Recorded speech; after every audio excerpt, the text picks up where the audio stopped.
A palavra a senadora Lídice da Mata, que é vice-presidente do Conselho da Comenda Senador Abdias Nascimento. Obrigada.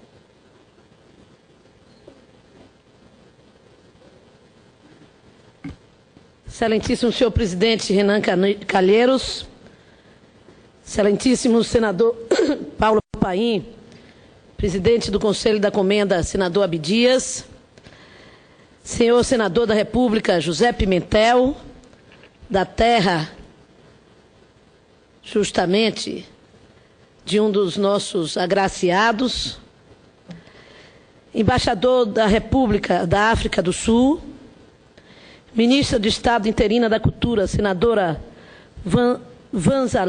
Vanzeler,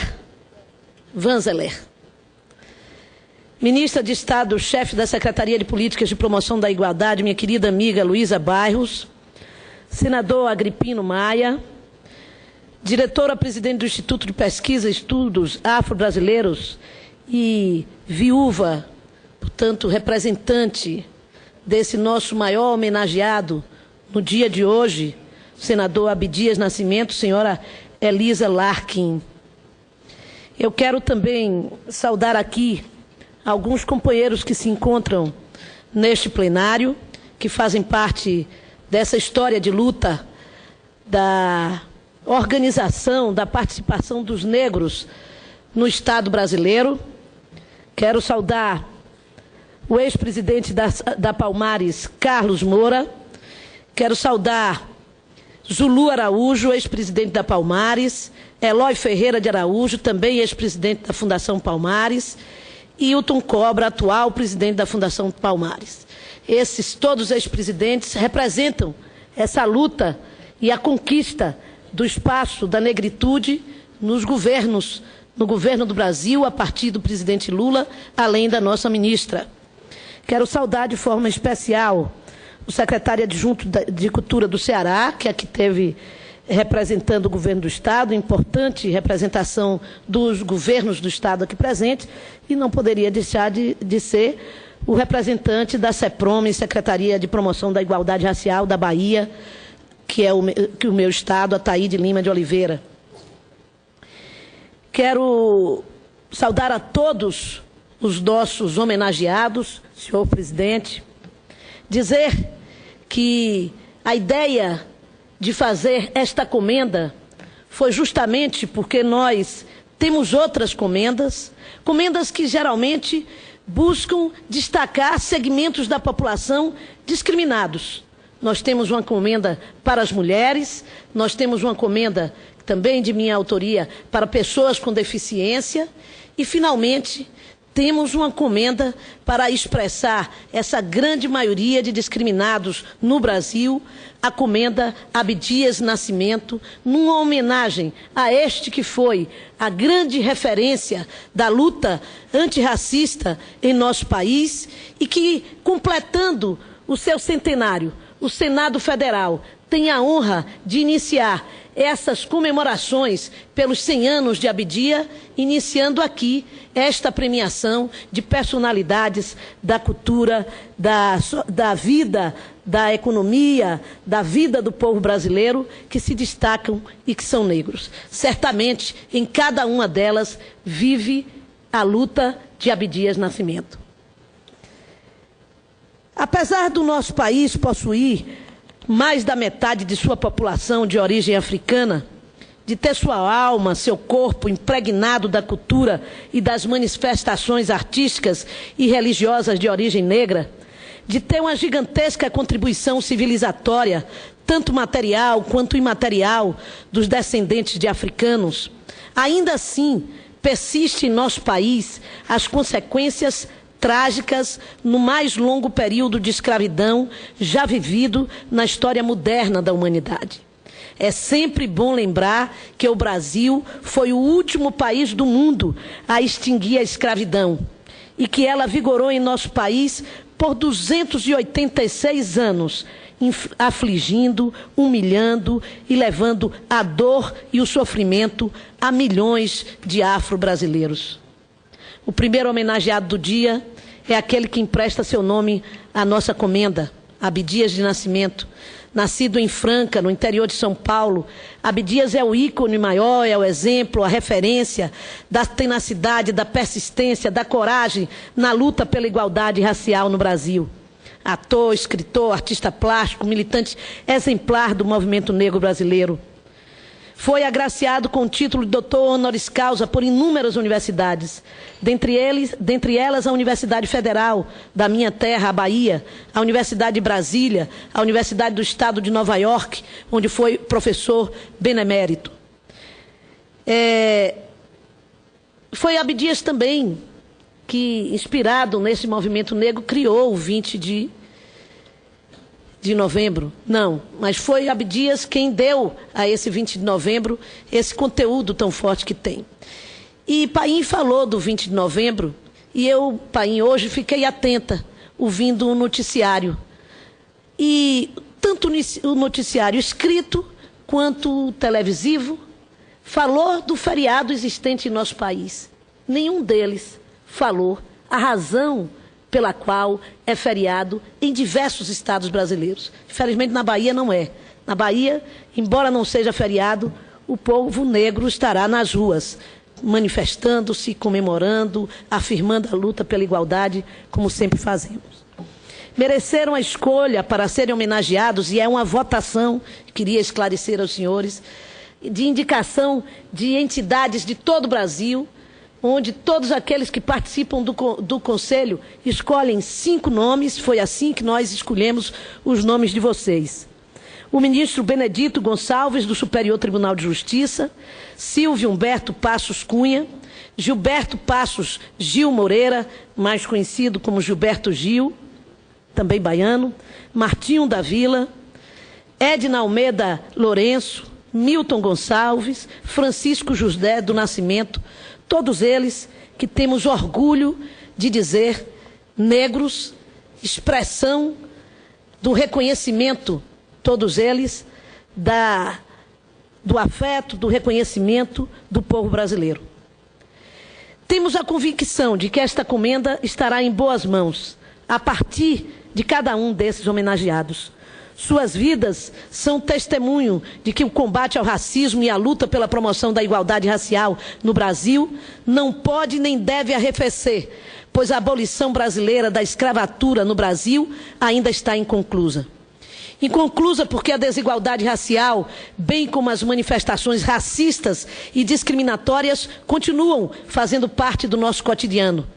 E cada vez de maneira mais ostensiva, em que pese os avanços significativos obtidos nos últimos anos por meio de inúmeras políticas públicas, tais como a introdução das cotas no ensino superior, aprovada por unanimidade pelo Supremo Tribunal Federal, a inclusão no ensino fundamental do estudo da história da cultura afro-brasileira, por meio da Lei 10.639 de 2004, e o reconhecimento das terras remanescentes de Quilombo via Decreto 4.886, dentre tantas outras. Talvez até por conta desses avanços, conquistados pela sociedade brasileira, com a participação ativa do movimento negro e seus representantes, é que setores conservadores, e é difícil dizer no Brasil, mas existem, racistas de nossa sociedade, estejam tão ativos ultimamente e provocando tanto a busca de retrocesso no campo dos direitos humanos, a exemplo do que temos visto no tocante à intolerância religiosa às religiões de matriz africana, as manifestações racistas nos campos de futebol e a violência contra a juventude negra. Nesse sentido, as redes sociais têm sido um campo fértil para a disseminação de preconceitos e discriminações, onde o anonimato de um lado e a liberdade de expressão do outro têm sido utilizadas para garantir a impunidade de alguns. Por isso mesmo, precisamos continuar firmes e fortes, não só para consolidar o que já conquistamos, que não é pouco, como também para fazermos avançar as políticas de promoção da igualdade racial que o país e a sociedade brasileira precisa. Os dados e informações frutos de pesquisas e estudos sérios e criteriosos realizados por instituições insuspeitas, como o IPEA, o IBGE, a Unesco, universidades, indicam não só que o quadro de desigualdade racial no país continua grave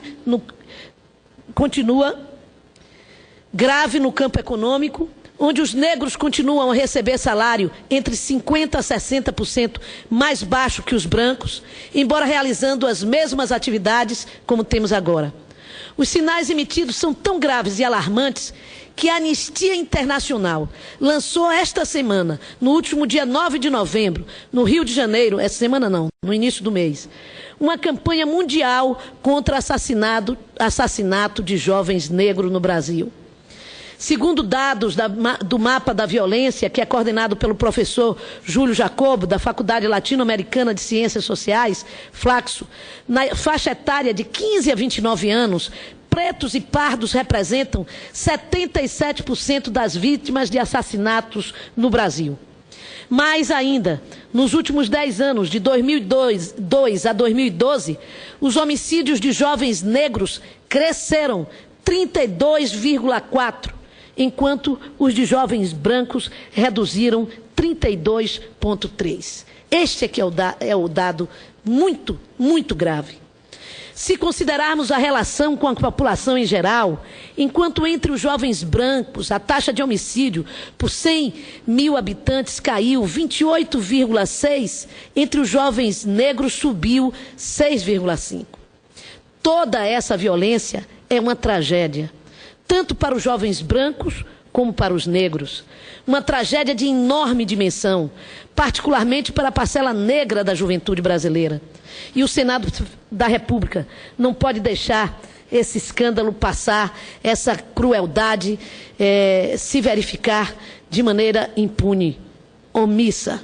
Temos que apurar, identificar as causas deste verdadeiro genocídio, ouvir a sociedade por meio de seus representantes, para encontrarmos as soluções adequadas e exigir que os poderes públicos, em todas as suas dimensões, adotem as medidas necessárias para que assim possamos dar um basta nessa tragédia da violência contra a juventude negra do Brasil. Jovens negros policiais que matam jovens negros da periferia e jovens negros da periferia em situação de marginalidade que matam jovens negros policiais em todas as grandes cidades brasileiras. Ouvindo, senhor presidente, essas vozes que eu e o senador Paim tentamos neste ano a criação de uma CPI para investigar as mortes violentas de jovens negros no Brasil. Em função das dificuldades de implantação neste ano eleitoral, nós vamos reiniciar esta luta no início de 2015, para que nós possamos prosseguir a investigação e a batalha para afirmar o combate à violência contra a juventude brasileira, em especial a juventude negra.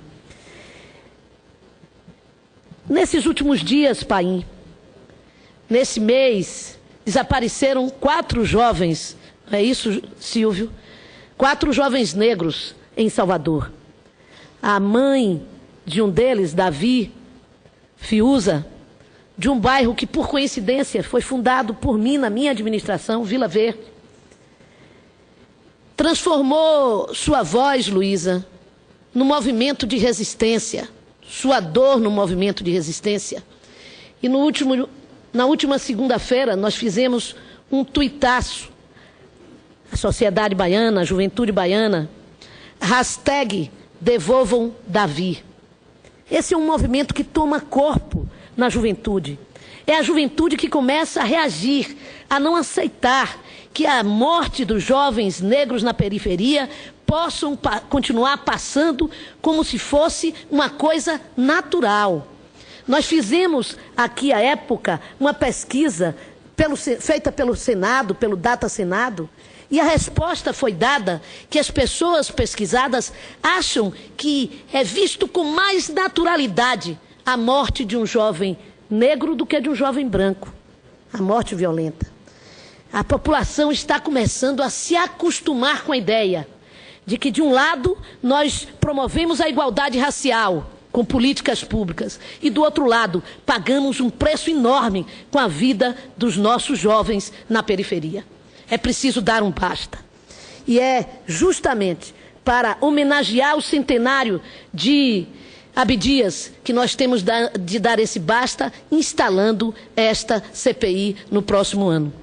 Que o espírito, a coragem de Zumbi dos Palmares, assim como exemplo vivo de todos aqueles que aqui foram homenageados, nos inspire neste momento, na certeza de que suas trajetórias são e continuarão sendo exemplos para a construção de uma sociedade mais justa, fraterna, onde brancos e negros afirmem: todos somos brasileiros. Eu quero terminar, presidente, imitando um pouco o senador Paim, que aqui declamou alguns versos, preocupado que sua voz não nos agradasse. Eu, como tenho certeza que a minha não agradará, mas quero terminar, Cobrinha, na esperança que os nossos blocos afros, o Ilê, o Olodum, o Cortejo Afro e tantos outros blocos, o Muzenza, possam servir de exemplo a essa luta de resistência cultural que o povo da Bahia e o povo do Brasil desenvolve, dizendo esse verso do Ilê que digo ouvindo aqui na minha cabeça a voz de veludo de Lazo Matumbi cantando nas noites baianas, e que infelizmente eu não poderei cantar para vocês, graças a Deus para vocês. Um sorriso negro, um abraço negro, traz felicidade. Negro sem emprego, fica sem sossego. Negro é a raiz da liberdade. Um sorriso negro. Obrigada.